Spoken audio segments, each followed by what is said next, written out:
We're here now with Dave Lalman, our Extension Beef Cattle Specialist. Dave, you get a lot of questions about cubes made from distiller's grain. Let's kind of start there. We're going to sort out some other things too. Sure.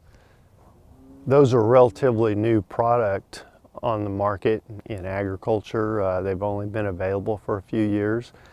And the reason they're recent, the technology has improved to produce we'll call it a decent cube out of a feed product that's really high in oil. Any feed products that is high in oil does not generally make a very good cube because they just won't stick together. But they've overcome that with this technology improvement. And so now, over the last 2 to 3 years, the availability of these has continued to grow. What kind of guidance do you have for folks who are using those specifically?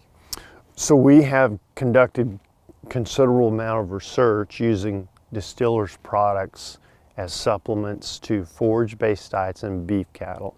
In the research that we have done here, distillers as a supplement for cows has always competed well if you deliver the same amount of protein compared to the traditional supplement source here in Oklahoma of cottonseed meal. So let's talk about what we have here and kind of talk through the qualities of these and Sure. what people should consider as they're making these choices for their own herds. Okay, well, so what we did was gathered up, the feed mill guys helped me gather up some samples for you. And this is what you'd consider the standard, kind of the standard cottonseed meal based high protein. So on a dry matter basis, nearly 45% protein. These, on the other hand, are another Oklahoma product that's very traditional and common. There's some cottonseed meal in these. These are 20% cubes, so approximately half.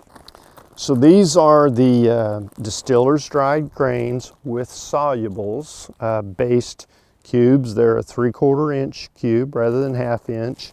And these are going to be primarily that byproduct distillers grains. They're for something that's 10, 11, 12% fat or oil, those are pretty nice cubes. Generally, historically, this would be a bag of crumbles, if you tried to make a cube out of something with that much fat. So what is the criteria as folks look at their options and then make a decision for their operation? Well, so based on the research that we've done, we think that as far as the protein source, it's a pretty equal decision as far as protein quality, as far as the cow is concerned. The protein in the distillers is going to be less degradable in the rumen, but that protein that gets beyond the rumen to the small intestine is highly digestible there.